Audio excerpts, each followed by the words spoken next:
Hola, bienvenidos y bienvenidas a Educación y Derechos Humanos en el Chile actual, un espacio de Conectados por la Memoria, la iniciativa que el Museo de la Memoria y los Derechos Humanos ha llevado a cabo durante este periodo para poder acercarnos a nuestras audiencias y mantener este contacto y esta lucha por los derechos humanos y la preservación de memoria histórica en nuestro país. Soy Adolfo Ramírez, parte del equipo de educación del área de Educación y Derechos Humanos del Museo.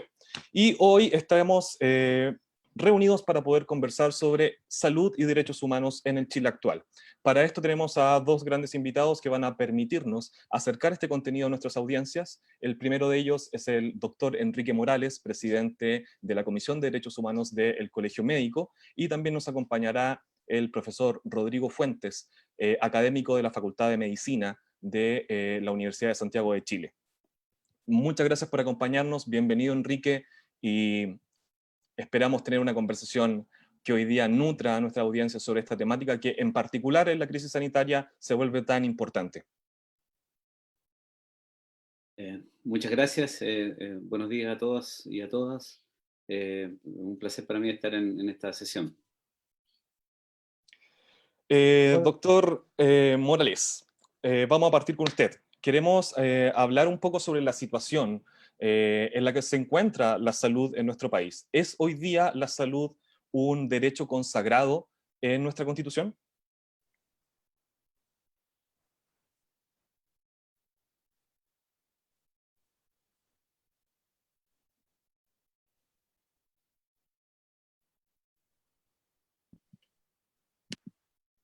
Ahí, mientras Aquí, el doctor pone su presentación. sí, sí, aquí tenemos un poco los elementos porque para hablar de derechos humanos, salud y constitución, digamos, que es el tema, bueno, para mí, como les decía, es un honor estar en el Museo de la Memoria. Estamos acostumbrados en el museo, ¿no?, a visitarlo, a estar activos, a estar incluso en actividades muy masivas y también en actividades de reflexión. Pero sin embargo, bueno, hoy día todos, a propósito del COVID-19, estamos tratando de mantenernos en casa y preservar. Así que este espacio, la idea de hacer estos conversatorios me parece una excelente idea de cómo seguir trabajando y seguir luchando por los derechos humanos aquí en adelante. Y quiero contarles brevemente respecto a nosotros, por qué existe un Departamento de Derechos Humanos en el Colegio Médico, porque esto en realidad desde el año 80 aproximadamente se formó este departamento, ha tenido una continuidad histórica. Somos un grupo multidisciplinario de personas, no solo médicos, porque siempre el Colegio Médico pensamos, hay psicólogos, un administrador público y médicos de distintas especialidades. También existen departamentos regionales, no solamente el nacional, y decir que, bueno, los derechos humanos están incluidos incluso como un documento central en el Código de Ética del Colegio Médico. Tenemos nosotros como Colegio Médico, como Departamento de Derechos Humanos y como Colegio Médico un convenio con el INDH, esto es muy importante, desde el 2013 nos permite a nosotros trabajar en varios ámbitos, por ejemplo, visitar las cárceles, y lo que hacemos tiene que ver con pericias médico-legales, como vamos a ver, algo de capacitación, memoria y otros ámbitos de derecho, como el derecho a la salud, como derecho social. Hay una serie de actividades que tienen que ver con esto de memoria, de seminarios, y hacemos, digamos, aplicaciones. Todos son pericias, es decir, evaluamos personas que alegan tratos crueles, inhumanos y tortura. Esto lo hacemos desde el 2011 en concreto, como en este nuevo ciclo del departamento, y hacemos evaluaciones, por ejemplo, en personas que tienen huelgas de hambre, como en la Casa Central, o esto en una cárcel en Temuco, y hacemos informes que obviamente tienen interés o apoyo a las personas. Y quisiera destacar, digamos, que en esta labor nosotros hemos, desde el 2011 hasta antes del 18 de octubre, evaluado a muchas personas que alegan tratos crueles, inhumanos, de tortura, y el perfil de vulneración de derechos que detectamos es muy similar a lo que vimos después del 18 de octubre, porque ya antes veíamos el tema de los balines y los daños oculares, por ejemplo, el impacto de bombas lacrimógenas cercanas, las golpizas, violencia sexual, violencia psicológica, y todo el tema, el conflicto que tiene que ver con la vulneración de derechos en el pueblo mapuche. Y es así como pudimos evaluar distintas condiciones, como le decía, incluso lo que se hizo muy connotado a partir del 18 de octubre, que fue el impacto de balines, el trauma ocular severo, con pérdida incluso de ojo. Esto ya lo habíamos visto previamente, por ejemplo, en una joven mapuche en Temuco.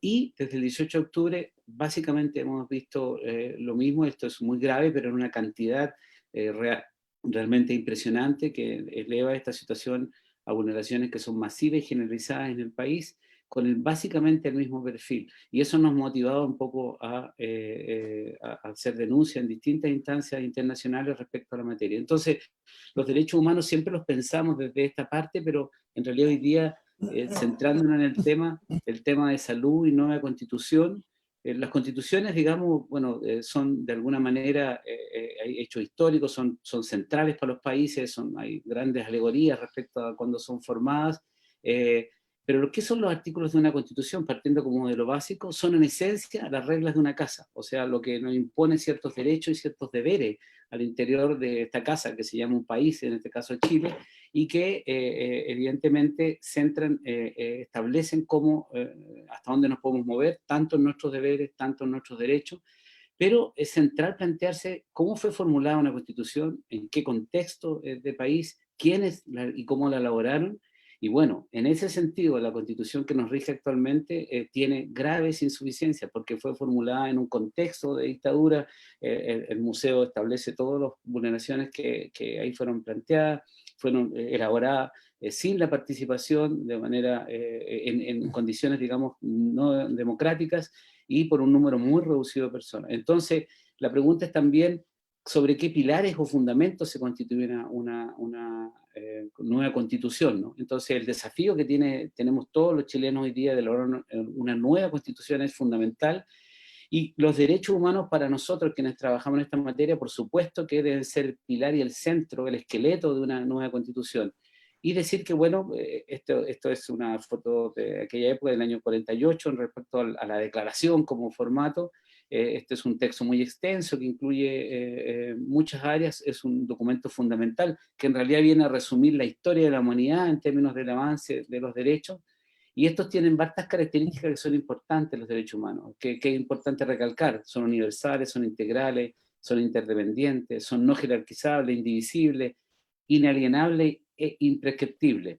Y son pro persona, y esto es bien importante porque siempre se habla de a quien favorecen pro persona, tienden a la igualdad, a la no discriminación, a la participación, por supuesto, como lo que estamos haciendo hoy día, a ser progresivo y no regresivo, o sea, no pueden ir hacia atrás y avanzando. Y son de distintos tipos, existen de primera, segunda, han ido desarrollándose con el tiempo, no solo quedaron en el año 48, y hay distintas categorías.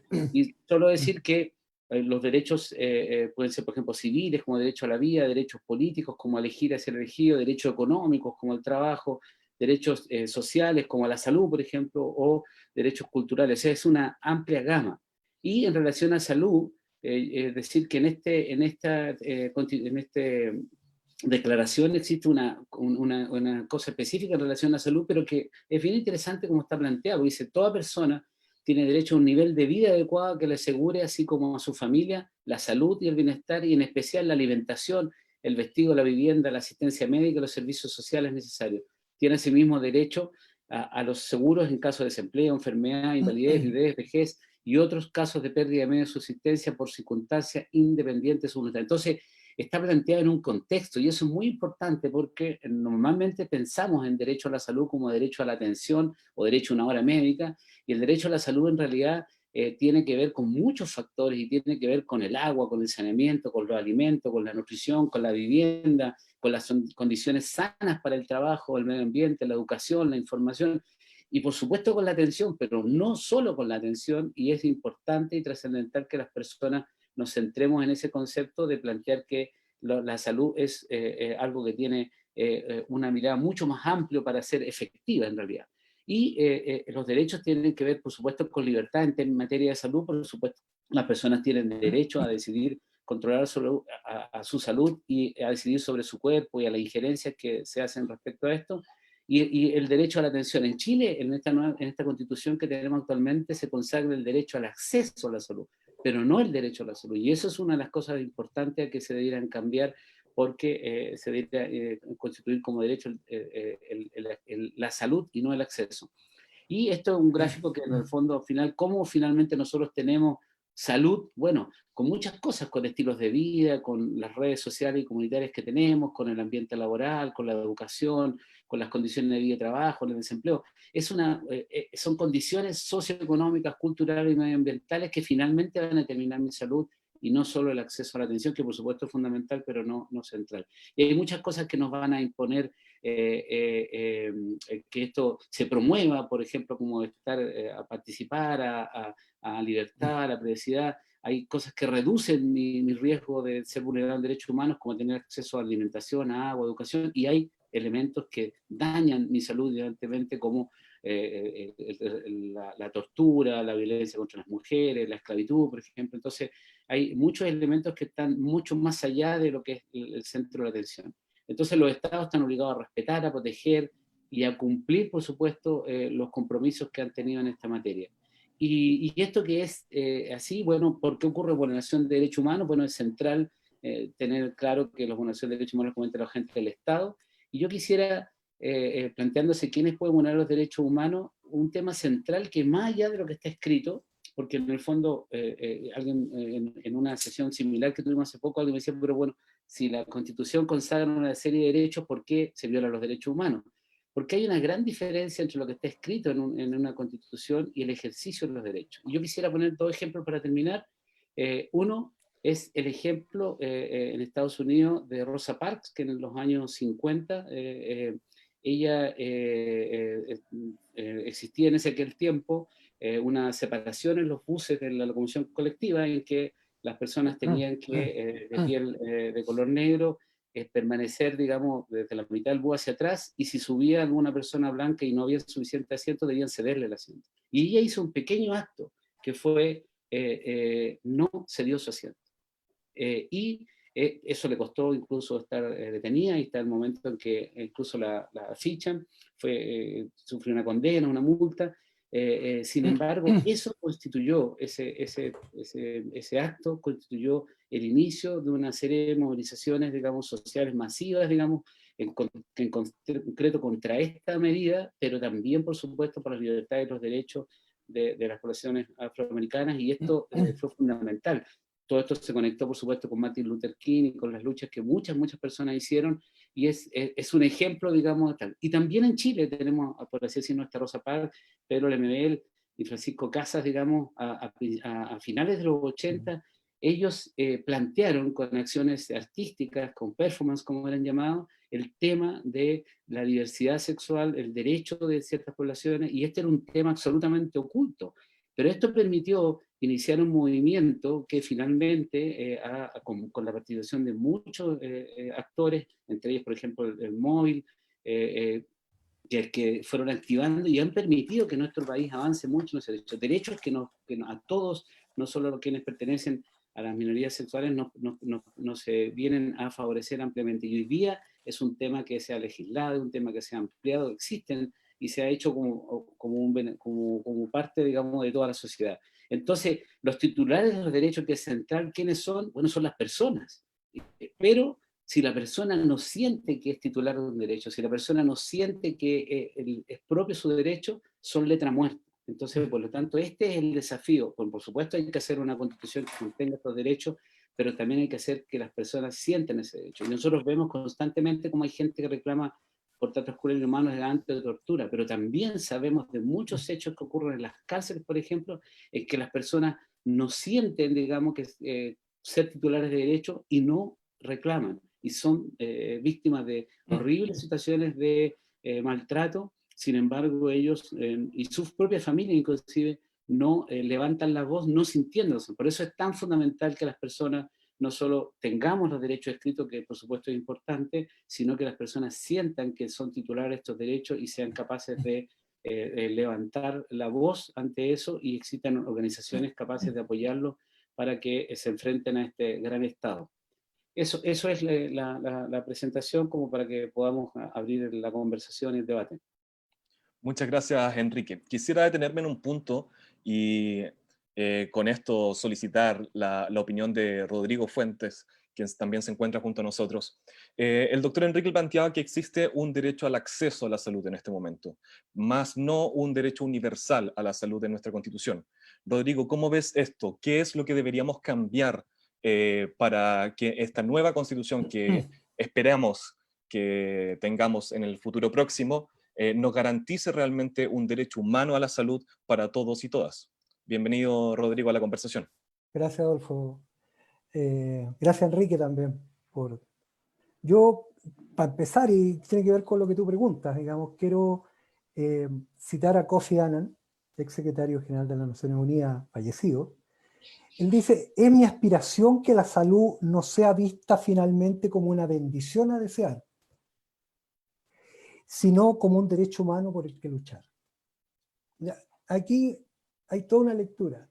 No es algo que te den, no es algo que te caiga divinamente, ¿no? Es algo, un derecho adquirido, inherente, por el que luchar. Aquí hay conquistas que se han hecho y hay conquistas que hay que seguir intentando hacerlas. Por lo tanto, el tema de derechos humanos, y sobre todo en el caso de la salud, es re importante. Y para eso, permítanme decir que efectivamente no está consagrado explícitamente el derecho a la salud, sino el acceso a la salud. Hay una suerte de intermediación, ¿no? En el lenguaje incluso, ¿ya? Aquí no está explícitamente declarado el derecho.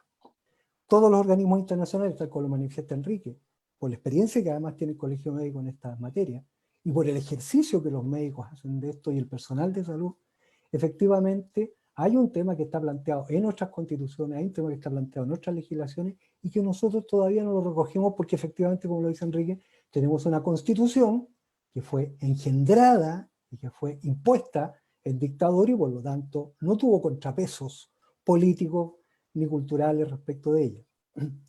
Y con esto quiero puntualizar algo además, que yo creo que invitar también a la conversación y a la reflexión en cómo entendemos los derechos humanos.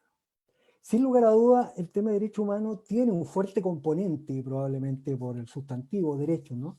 Tiene un fuerte componente de legalidad, de algo jurídico, y sin lugar a dudas, eso es un punto central, innegable. Y que se manifiesta en la exigencia que le hacemos al Estado de que la Constitución y las leyes rescate, resguarde, proteja y promueva el ejercicio y la realización de los derechos humanos por parte de sus ciudadanos. Y eso es innegable que haya un rol. Y por eso que estamos pidiendo que en la nueva Constitución que pretendemos construir en conjunto para nuestro país esté, por ejemplo, explícitamente declarado este derecho. O sea, hay un aspecto de los derechos humanos que sin duda que tiene que ver con lo jurídico, con la ley, sin lugar a dudas. Y es con lo que primero se nos viene a la mente cuando nos hablan de derechos humanos.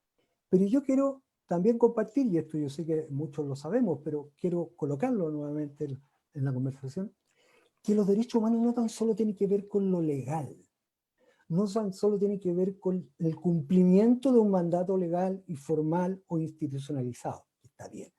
También tiene que ver el tema de los derechos humanos como un referente ético, como un marco de convivencia social. Y esto no requiere necesariamente de las leyes. El buen trato en salud no tendría por qué requerir de leyes. Debería bastar el marco de referencia que los derechos humanos proporcionan para que fuera el ejercicio del buen trato y la humanización de la atención un elemento más de la gestión de salud. Entonces, junto con lo legal, que me parece bien, hay que generar también marcos de convivencia inspirados y fundamentados en los principios básicos de los derechos humanos. Y eso requiere conductas, eso requiere cultura, eso requiere formación. Yo trabajo en un área y que modestamente, junto con otros profesores, y en mi área específica, estamos formando médicos y médicas con elementos de derechos humanos para que lo tengan como base en el ejercicio profesional y en la toma de decisiones y en el vínculo con los usuarios y pacientes. Rodrigo, y sobre ese tema, hoy día, esta formación en derechos humanos que planteas a los futuros funcionarios de la salud de este país, ¿está incluida esa visión de derecho? No, ese es el problema que tenemos que el enfoque de derechos humanos,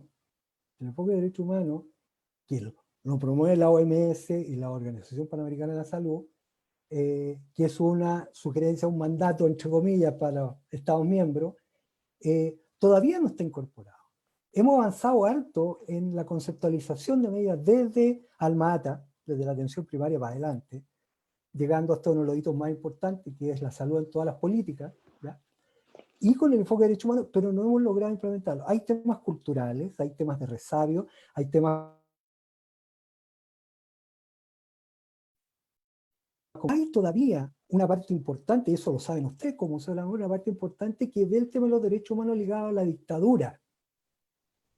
Yo estoy colocando esto de marco de referencia de los derechos humanos, precisamente porque lo quiero hacer caer un poco en el diálogo, en la conversación, en que los derechos humanos no son tan solo reglas y leyes, que son la base, sino que son también un marco de convivencia, una manera de cómo nos relacionamos. Por lo tanto, insisto, yo creo que la pregunta tuya vino por cuando hablé de los sistemas o calidad de atención, por ejemplo, en salud. O sea, ¿por qué tenemos que necesitar un marco jurídico necesariamente para atender bien a otra persona, a otro ser humano, por ejemplo? ¿Ah? ¿Por qué los sistemas están basados como sistemas, no las personas necesariamente? Están basados en la desconfianza. ¿Por qué están basados en la tramitación? ¿Por qué están basados en un montón de paradigmas que nos hacen daño? Y yo quiero por último referirme al tercer elemento de la comprensión de los derechos humanos, y con esto cierro esta parte, que tiene que ver con cómo generamos como comunidad una visión y una sociedad más justa, más equitativa. O sea, hay un elemento jurídico, un elemento de marco de convivencia, y también hay la configuración de una sociedad a partir de los derechos humanos como concepto base. Entonces yo quiero, en ese sentido, quería también aportar desde ahí, desde esa perspectiva, algunos elementos. Y por último decir que la salud la concebimos mucho como un bien público. Y esto hace la diferencia también. Y como bien público es ese el concepto que tiene. Y por lo tanto, eso supone un abordaje integral de la persona, del ser humano. Y por último decir que la salud no es la enfermedad, es más que la enfermedad. La salud debiese ser una construcción colectiva de un proyecto de vida digno. Eso debería ser la salud. Y por lo tanto, la ligación con los derechos esenciales, con las convivencias y con todo eso, aparece como evidente. Entonces, yo quería aportar desde ahí, y en ese proceso estamos con los futuros médicos y médicas en un espacio que la Universidad de Santiago y la Escuela de Medicina ha abierto. Llevamos 4 años en esto, tenemos el compromiso de la escuela, pero además tenemos, y igual como lo mencionaba Enrique, tenemos el patrocinio del Instituto Nacional de Derechos Humanos, que ha sido un tremendo aporte en esto. Somos socios en esto, en un proceso formativo. Y con esto quiero terminar. Es un poco inédito porque hay algunos centros formadores que tienen incorporado este componente, pero hay otros que no. Entonces, no está sistematizado, un poco para responder a lo tuyo. Entonces también tenemos que hacer ahí un mea culpa a nivel institucional como centro formador y todo. Y por último decir que hay un fallo de la Corte Interamericana de Derechos Humanos respecto de un juicio que perdió Chile como Estado por la muerte de un adulto mayor en un hospital público. En una de las partes de la sentencia, que es muy interesante, dice que se obliga al Estado de Chile a impartir cursos de derechos humanos a las personas que estudian medicina y carreras de la salud. O sea, hay una obligación desde la Corte Interamericana de Derechos Humanos, un fallo del año pasado, en que obliga a Chile a asumir eso en su estructura formativa. Y es algo que hasta el día de hoy no ha sido subsanado por distintas... No ha sido subsanado, porque efectivamente, insisto, yo creo que el tema de derechos humanos tiene que ver con que, yo con mi alumno incluso, tiene que ver con cuando te pegan un palo en la cabeza, ahí pasa a ser derecho humano. Los derechos humanos hoy día se violan en este rato, en el trabajo, en los hogares, en la calle, en el trato. O sea, la violación de derechos humanos y las garantías fundamentales y todo están siendo vulneradas en un sistema además que lo permite de alguna forma. Entonces tú podrás entender que en ese contexto es re difícil colocar este tema como formador, porque se tiende a ver parcializado el tema de derechos humanos. Se tiende a asociar a la violencia, a la tortura por parte de los organismos del Estado, y eso es central. Pero también hay vulneraciones laborales, personales. Entonces, yo creo que hay que emplear un poco la conversa desde el punto de vista de qué estamos hablando cuando hablamos de derechos humanos, de qué ámbitos, de qué áreas. Y en el sentido del derecho humano a la salud es central, porque efectivamente, como decía alguien por ahí, si el derecho humano a la salud no es ejercido, no puedo ejercer los demás derechos, porque voy a estar impedido de ejercerlo. El derecho humano el derecho humano y salud son consustanciales, tienen que ver. Y por lo tanto, quienes estamos en esto y quienes van a ejercer o quienes están ejerciendo, tienen que tenerlo claro, es un mandato ético, es una responsabilidad, porque se trata de la vida y la calidad de vida de otros seres humanos. De hecho, la epidemiología social, como una construcción relativamente nueva de la mirada epidemiológica, sobre todo que está de moda hoy día con el tema de la pandemia, considera dentro de su estructura, dentro de sus indicadores, derecho humano y justicia social como un elemento central para configurar el perfil social epidemiológico de una población. Y eso está en la literatura ya. Hay que empezar a accionarlo.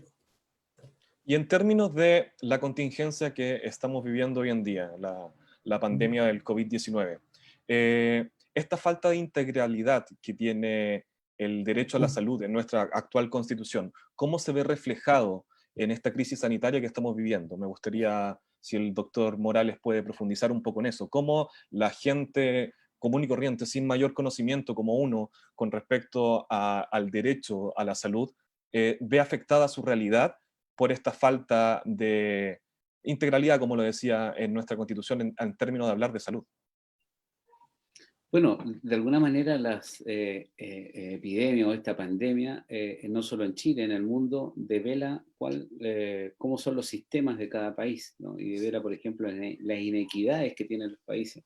De alguna forma, esta epidemia en Chile viene a demostrar la desigualdad que hay en el país. Entonces, en realidad, en salud pública, algunos grandes profesores han dicho, digamos, durante mucho tiempo mire, si usted toma el metro, digamos, en Chile, en ese tiempo, el metro llegaba hasta la escuela militar, y usted toma el metro en aquel lugar, los indicadores de salud, el nivel de salud de la población en ese lugar es similar a Europa, ¿no? Y si usted se baja en la estación San Pablo, el indicador y los niveles de salud de esa población en esa estación del metro es equivalente a un país de África subsahariana. Entonces, vivimos dentro de este país distintos Chiles, por así decirlo, con distintas realidades, no solo económicas, digamos, sino sanitarias. Entonces, cuando hablamos, por ejemplo, que un nivel específico de mortalidad infantil en el Chile es muy bajo, ojo, eso no se distribuye equitativamente en Chile, como no se distribuye el ingreso, como no se distribuye el acceso a la educación, como no se distribuye efectivamente el acceso a la información. Entonces, una epidemia viene en el fondo a develar esa diferencia. Y es así como el efecto de esa epidemia, por ejemplo, cuando hablamos de distancia social, ¿cómo es posible hacer distancia social cuando yo vivo en un lugar, en una familia completa que vive en una pieza? En el fondo, finalmente, cómo se da en algunos sectores, no ni siquiera en una casa, un departamento, sino en una pieza. O, por ejemplo, como nos ha tocado constatar ahora mismo en la cárcel de Puente Alto, ¿cómo es posible decirles que guarden distancia social cuando en 70 metros cuadrados habitan 100 personas? 70 metros cuadrados en un dormitorio. Pasan más de 20 horas juntos en 70 metros cuadrados, y estos 70 metros cuadrados incluyen, por ejemplo, las camas de los camarotes, por lo tanto el espacio entre las personas es tan mínimo que no se pueden tomar cierta distancia social, o como en lugares donde no hay acceso al agua, por ejemplo. Entonces, de alguna manera, ¿qué hace una epidemia? Nos desnuda como país, digamos, nos desnuda, y eso es lo que ha hecho en muchos países, y por lo tanto afecta de manera diferencial a los distintos lugares, de acuerdo a cómo enfrenta su salud, porque el nivel de hipertensión, de obesidad, de enfermedades crónicas, va a ser distinto en cada región. Entonces, esta inequidad, esta desigualdad patente en nuestro país en todo ámbito, por supuesto, afecta de manera diferencial y es lo grave. Por eso, lo que debemos tender, digamos, es que los derechos sean, por supuesto, consagrados en documentos, pero también ejercidos por las personas de manera participativa. Y sobre eso, hace unas semanas atrás, la profesora de la Universidad Alberto Hurtado, Miriam Enríquez, daba una entrevista a CIPER y mencionaba que la actual constitución vigente favorece o incentiva la satisfacción de las prestaciones vinculadas a derechos sociales a través del mercado, a través de los privados. Me gustaría saber cuál es su visión con respecto a cómo debería ser esta futura constitución y cómo debería abarcar correctamente este derecho a la salud. ¿Cómo se lo imaginan? ¿Cómo se imaginan el Chile con estas nuevas políticas públicas? Sí, puedo referirme un poco a lo anterior para tomar el punto. Por supuesto. Tal como lo dice Enrique, aquí esta crisis sanitaria profunda devela y revela lo que somos y en lo que estamos, en la situación en que estamos, digamos, y eso es dramático. O sea, son demasiadas desigualdades. De alguna manera hay un símil con todas las diferencias del caso, por supuesto, desde lo que partió el 18 de octubre. Cómo nos mostró un Chile que algunos no veían nomás. Y cómo esto nos está mostrando un Chile sanitario que muchos no veían. Y por lo tanto aquí hay un rol que ha salido súper, que ha quedado en evidencia, que es cuán importante o cuán relevante pudiese ser o debe ser el rol del Estado como garante de un estado o una condición de vida de su población. Yo creo que post epidemia, como decimos algunos salubristas, vamos a quedar en un nivel de conversación política no menor. Y esto no tiene que ver con los temas de poder, tiene que ver con que nunca se debe haber dejado de considerar el tema de salud pública como un tema también profundamente político, por lo tanto que tiene su expresión en una acción política, tanto de las comunidades como de sus dirigentes, y colocar los temas desde el punto de vista político ahí. Y por eso que la nueva Constitución es una expresión política de eso, que tiene que ver con la salud también de Chile. Ahora, respecto de cómo debía configurarse un nuevo sistema sanitario, yo creo que en la Constitución no debiese estar consignado el detalle, sin lugar a dudas, pero sí los grandes temas. Básicamente y explícitamente el derecho a la salud. ¿Y qué implica ese derecho a la salud desde el punto de vista de la orgánica constitucional? Asegurar, consagrar, permitir, difundir, promover, etc. Y debiese haber, como muchos estamos planteando, una profunda reforma del sistema sanitario desde el punto de vista de su financiamiento, pero también de su estructuración, ¿ya? ¿Y dónde estamos colocando los acentos centrales? Cuando hoy día tenemos un cambio profundo en los paradigmas sanitarios, y cuando la lógica, por ejemplo, de construir hospitales de hace 20 años atrás no tiene sentido hoy día. Primero por temas como la ambulatorización. O sea, hoy día hay patologías, inquietud y problemas de salud, cual los puede resolver durante el día de manera quirúrgica, cuestiones impensadas en los 20, 30 años atrás.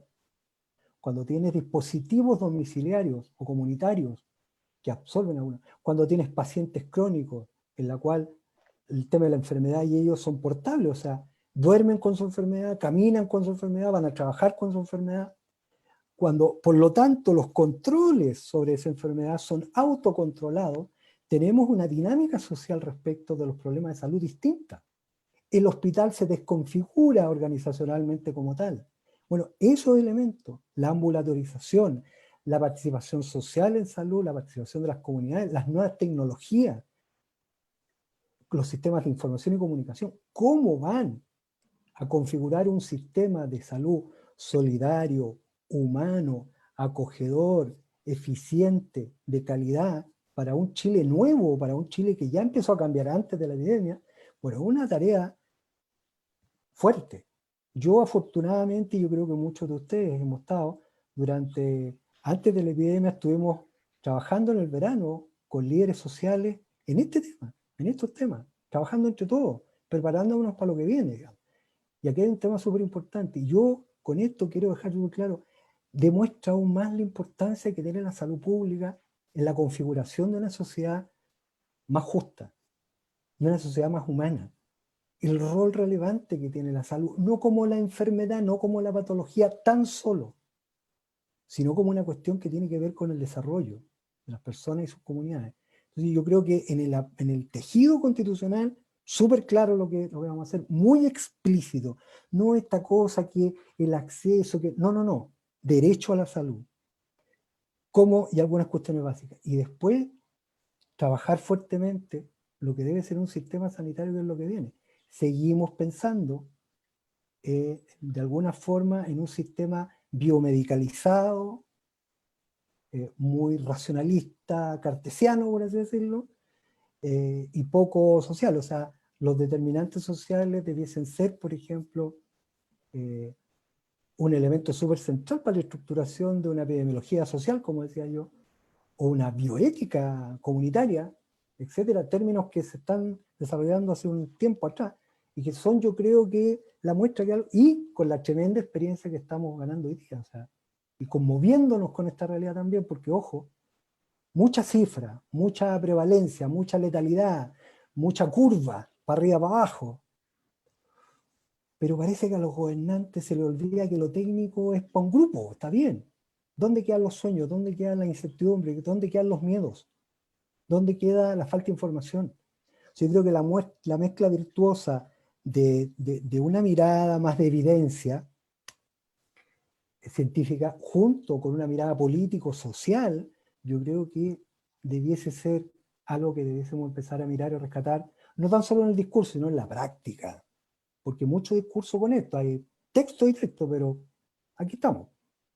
Todavía con una parte de y la otra parte de. Entonces la élite entiende la letalidad y la curva aplanada, ¿ah? O la incidencia y la prevalencia. Pero la gente, yo hago clase por esta vía y no se imaginan la angustia que hay. Así como Enrique habla de la angustia en las cárceles, quien lo vive, quien lo ve, y en el trabajo con sus pacientes, me imagino, o los médicos, que lo están detectando también. Es tremendo. Y ahí no hay vínculo entre la autoridad política y todo. Entonces yo creo que hay un desafío súper grande y uno de los temas centrales que lo colocaba ahí Enrique, que yo quiero rescatar, es promover los derechos humanos. Muchas gracias, Rodrigo. Queremos también aprovechar de saludar a todas las personas que se han sumado a esta conexión y que nos envían preguntas. Y en base a esto quisiera también, y conectando los temas junto al doctor Morales, ¿qué significa que hoy en día tengamos acceso a la salud, más no un derecho a la salud consagrado? ¿Cómo debería esto cambiar para el futuro en una nueva constitución?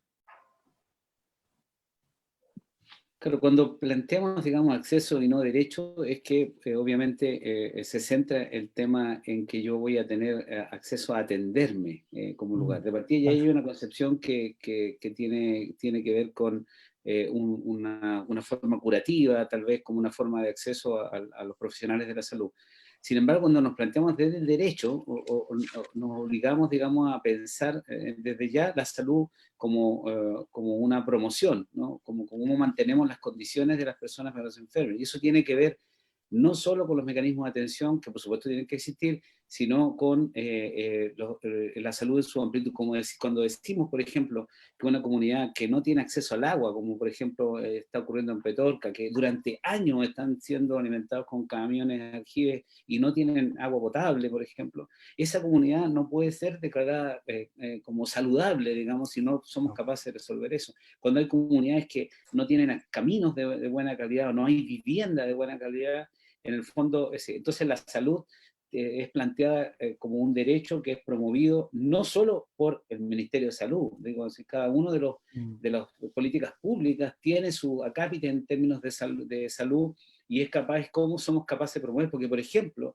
voy a decir un ejemplo, esto de la lucha por la salud no es nuevo, ¿cuál fue la gran victoria de los saludistas en Chile durante los 50, los 60, por ejemplo? Fue promover en la población agua potable, acceso a mucha educación en términos de manejo, y por ejemplo las diarreas, que fue un problema que azotó la mortalidad infantil y de manera importante, eso fue resuelto no solo generando buenos mecanismos de atención de salud. Yo hago este hincapié porque es fundamental. Sin embargo, por supuesto que el derecho a la atención, digamos, y a tener un aparato público que sea suficiente para responder es un desafío.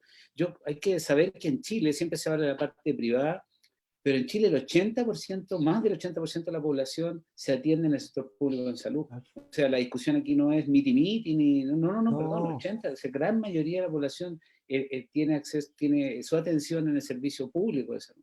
Por lo tanto, es tan fundamental tener un aparato público que sea capaz de dar respuesta también en esa materia. Entonces, esto hay que mirarlo desde así, por lo tanto, cuando hablamos de derecho a la salud, lo hablamos en el concepto y el Estado lo debe abordar desde todas esas miradas y no solo de la mirada sanitaria, por supuesto que aunque es fundamental tener un buen aparato público. Y si bien, como usted planteaba, gran parte, la gran mayoría de la población chilena recurre a la atención pública cuando lo requiere, aún así pareciera ser que el ingreso, tus ingresos van a determinar tu acceso a la salud. De esta forma, ¿cuál sería el modelo que Chile debería tomar para poder enfrentar de mejor manera este derecho para toda su población? Yo puedo, Por supuesto. Adolfo, a ver, claro, hoy día efectivamente tu, tu posibilidad de acceso a un sistema curativo está mediado por las lucas, po. O sea, es trágico, pero así es. Y como dice Enrique, la cuestión paradójica es que el 80% de la población no está en un sistema que tenga que ver con eso, al contrario, está en el sistema público. Yo creo que uno puede sacar grandes lecciones de muchos países, digamos, en cuanto a esto. Pareciera ser que el acceso universal, pareciera ser que el tema de la gratuidad bueno, que tiene que ver con el acceso universal, es un elemento súper central. Yo hablo de lo que decía Enrique, yo creo que hay un tema cultural también, más allá y con las leyes y los esquemas. La reforma sanitaria de los años 50, de alguna forma, que una reforma materno-infantil que redujo de alguna manera unos temas, por ejemplo, la diarrea u otros que estaban asociados a ese segmento, fue un tremendo cambio cultural. Hasta el día de hoy uno ve a las mujeres y a las madres concurrir a los consultorios, a vacunar a sus hijos de manera voluntaria, no hay que obligarla. El tema de los programas de alimentación, el control que hay del niño sano, etcétera, son cuestiones que la gente ya las tiene incorporadas como conducta. Entonces yo creo que hay que incidir también fuertemente en los elementos formativos y en los elementos de promoción. Uno de los elementos esenciales para el cumplimiento de los derechos humanos es la promoción de esos derechos. O sea, cómo nos hacemos cargo y exigimos esos derechos y los actualizamos y los llevamos a cabo. Entonces, aquí hay varias cosas en paralelo que hacer. Entonces, desde el punto de vista de los derechos humanos, promover eso de manera tal de que las reformas que vayamos haciendo hagan sentido también con un cambio, con una responsabilidad de las personas. Y pongo el ejemplo de los años 50 para adelante porque son gracias a esa reforma, a ese proceso profundo, sobre todo en el área materno-infantil, junto con otros aportes después, sobre todo en el área nutricional, con el doctor Monkever y otros, permitieron el estado de salud que hoy día tiene Chile dentro de lo que es, ¿no? Y yo creo que es bastante aceptable, pero es un esfuerzo de salubristas, de personal de salud, de políticos, etcétera, etcétera, etcétera, de muchos años. Entonces, por lo tanto, las condiciones de salud son las resultantes también de procesos importantes. Ahora, yo en cuanto a qué debería tener o de qué debería sacar y todo, yo creo que el estudio comparado de sistemas de salud está debidamente documentado, es cosa de estudiarlo, pero como yo digo siempre, los chilenos hablamos el mejor chileno del mundo. O sea, los procesos de cambio y de reforma tienen que ver con nosotros, fundamentalmente. Nosotros como chilenos estamos más cerca de los problemas de salud de los chilenos que pueda estar legítimamente alguien de Harvard o de la OMS. Y respetado, y les tenemos mucho respeto y trabajamos con ellos. Pero yo creo que la solución, los caminos, tienen que darse en el diálogo interno, no mirarse al ombligo, ojo, pero mirar nuestra realidad y ver dónde están. Diagnósticos hay mucho diagnóstico. Quiero Hemos colgarme de gastado un con él. punto que Sí. mencionaste y tomando una pregunta que nos llega desde el público, específicamente sobre un grupo muy cercano a nosotros, la Red de Equipo de Educación en Derechos Humanos, que nos preguntan sobre esta parte de la formación. ¿Existe en la formación académica de los estudiantes de pregrado de las carreras de salud una asignatura relacionada a derechos humanos? Explícitamente no en todas partes, muy poco. Lo que hay es desplegado a través de dos áreas que fundamentalmente se trabajan: humanización de la salud y ética. En ese conjunto, o sea, en esos contenidos centrales están incluidos algunos elementos de derechos humanos u otros. Hay universidades que sí tienen explícitamente el tema de derechos, pero no es una cuestión estandarizada y que está incorporada en las manos. Estamos bien atrasados en estos temas, pero no solamente en las universidades. Yo quiero mencionar un tema porque fui testigo, fui parte. Hace unos 3 años atrás, una institución del Estado, importantísima, después de la vuelta a la democracia, tuvo su primer curso de Derechos Humanos para profesionales que trabajan en estos temas. No quiero mencionar el nombre para no meterme en problemas. O sea, si pensamos que pasado casi 40 años, 30 y tanto, recién alguna institución que representa al Estado de Chile, no al gobierno en particular, al Estado de Chile, viene a hacerse cargo de eso. Entonces, ¿qué quiero decir con esto? Por eso que ponía este fallo de la Corte Interamericana de Derechos Humanos, porque yo creo que de alguna manera coloca una legítima presión sobre las autoridades académicas para ir incluyendo en las mallas curriculares o en el desarrollo futuro profesional o en la formación, este tipo de elementos que es central. Este tópico de derechos humanos, hay áreas en las universidades en que sí se ha desarrollado. En el ámbito de la educación, tenemos ejemplos súper importantes de universidades que lo han incorporado desde hace algunos años, en la formación de profesores, digo. Pero sin lugar a dudas, en temas de salud no se ha avanzado mucho. Yo creo que estamos haciendo cosas, pero no se ha avanzado mucho. Yo creo, y lo digo con mucho respeto, lo que está Enrique, que es médico, yo creo por una cultura organizacional muy fuerte y de alguna manera un poquito refractaria a ciertas cosas. Yo por eso me alegré mucho hace muchos años cuando supe que el Colegio Médico tenía un área de Derechos Humanos. Yo conocí su trabajo porque yo también participo en el núcleo de Derechos Humanos de la Universidad de Chile, la Escuela de Salud Pública. Entonces, pero hay algo también en las culturas, en las formas de hacer, y eso nos compete a todos. Aquí nadie es culpable de, estoy diciendo, ¿no? Que también hace que algunos procesos sean... De hecho, la formación biomédica fundamentalmente todavía es la que configura una manera de ver la salud. Eso es como lo que privilegia. Yo no digo que sea malo, al contrario, el desarrollo de la medicina tiene gran parte gran parte que ver con el desarrollo biomédico, sin lugar a dudas. Sobre todo en el tema de la caracterización de enfermedades, el desarrollo de vacunas, ya una serie de cosas que son relevantes hoy día para la medicina. Pero el otro aspecto de la medicina, el otro aspecto de la salud, no ha sido muy desarrollado, y los elementos que mencionaba en esta conversación todavía son en algunos casos experimentales.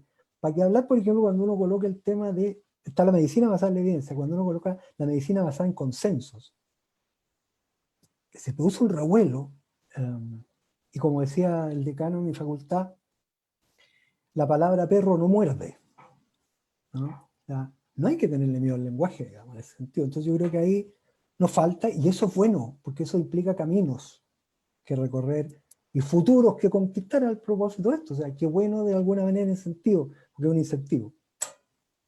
Y Enrique, desde el Colegio Médico, ¿cómo se ve el fomento a este enfoque en derechos humanos que debería tener la formación en nuestras universidades y, por supuesto, también la atención que reciban las personas que requieran servicios de salud? Bueno, yo quisiera ser más categórico diciendo claramente que la formación en derechos humanos es prácticamente nula en las universidades. Es muy bajo, muy básico lo que se entrega. De hecho, incluso la ética, que es lo que ha entrado en forma importante en los últimos años, como se ha ido incorporando, pero sin embargo, temas de derechos humanos son absolutamente cerrados. Se han ido formando cátedras de derechos humanos en la universidad, se han ido formando áreas. Hay un trabajo muy lento, creo que no está a la velocidad ni a los tiempos que corresponden en materia de derechos humanos. En ese ámbito estamos absolutamente en deuda, digamos. También incluso como colegio médico, porque el tema de los derechos humanos se requiere mucho más trabajo. Un clarísimo ejemplo es lo que pasó a partir del 18 de octubre, cuando miles de personas llegaron a los centros de atención de primaria y a los hospitales a atenderse, digamos, o recibieron a contratar lesiones. La respuesta que tuvo el sistema fue bastante deficiente en esa materia, y hay muchas denuncias respecto a ese accionar, porque hay un elemento muy clave que tal vez no olvidamos. La gente cuando piensa, y tengo unas preguntas interesantes, ¿quiénes pueden vulnerar los derechos humanos? Bueno, la gente siempre piensa en un funcionario público armado, o sea, un carabinero, un funcionario de PDI, un gendarme, un militar, un marino, digamos. Eso piensa como tal. Oye, no, perdón. Un vulnerador de derechos humanos puede ser un funcionario público, puede ser un médico que está atendiendo en un servicio de urgencia, o un profesional que está atendiendo, porque es un agente del Estado.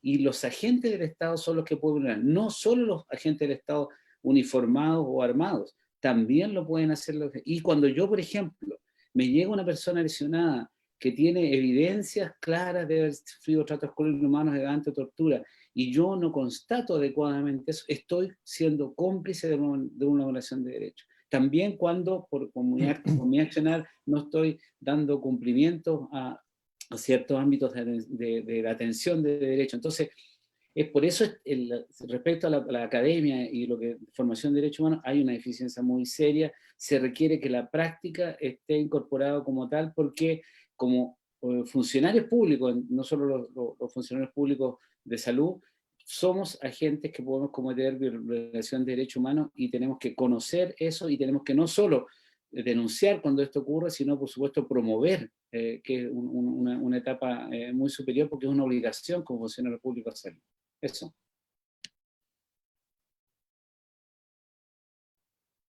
Creo que Rodrigo tiene un pequeño problema de audio.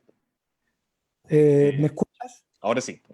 Ya, no, solamente puntualizar un poco para relevar lo que dice Enrique, o sea, y que lo dijimos al principio también. No pensemos en que el tema de derechos humanos está subsumido a una etapa histórica o a la acción de ciertos agentes en particular. Esta es una cuestión, un desafío que nos compete a todos, y el Estado en su aparato tiene múltiples agentes. O sea, las discriminaciones y arbitrariedades que cometen algunos funcionarios, por ejemplo, algunos servicios, por ejemplo, que han cometido en las fronteras, con este tema del coronavirus, pero también con las migraciones que tuvimos a nuestro país sucesivas el año pasado, son también vulneraciones de derechos y son agentes del Estado quienes están ejerciendo arbitrariamente conductas que lesionan la dignidad de las personas. Entonces, yo estoy de acuerdo, esa mirada amplia es la que yo creo que Enrique y yo de alguna forma estamos tratando de conversar y transmitir para que podamos asumir también entonces, desde esa perspectiva, el tema de los derechos humanos no le corresponde al legislador tan solo, o a los comités de defensa de derechos humanos, o a las organizaciones, que por cierto que lo tienen que hacer y lo hacen, yo diría, de manera bastante aceptable, sino que, por ejemplo, como plantea Enrique, yo lo planteo un poquito más suavemente, la responsabilidad que tienen las universidades en la formación en estos temas es insoslayable. O sea, ni siquiera es cuestionable. Ahora, ¿cuándo lo van a hacer y cómo lo van a hacer? Ese es el tema, ¿ya? Pero esto es una cuestión de integralidad, es un tema social, político, cultural. No es un tema de leyes, normas y jurídicos tan solo, o de alguien en particular. Gracias. Bueno, muchas gracias a ambos por su participación en esta conversación. Nos damos cuenta inmediatamente que al momento de hablar de salud y derechos humanos tenemos que tener una mirada integral desde todos los aspectos, no solamente desde la mirada jurídica para incluirlo en una futura constitución, sino que también en el fomento, en la promoción y en el respeto de este derecho para todas las personas, tanto funcionarios como que también las personas que nos vemos beneficiadas por los sistemas de salud. Queremos también agradecer a toda nuestra audiencia que se haya sumado a esta conversación junto a Rodrigo Fuentes, académico de la Universidad de Santiago de Chile, y al doctor Enrique Morales, miembro del Colegio Médico. Les recordamos que podrán encontrarse junto a nosotros discutiendo sobre distintos temas los días miércoles y viernes a las 12 horas a través de la web Conectados por la Memoria y a través de las redes sociales del museo.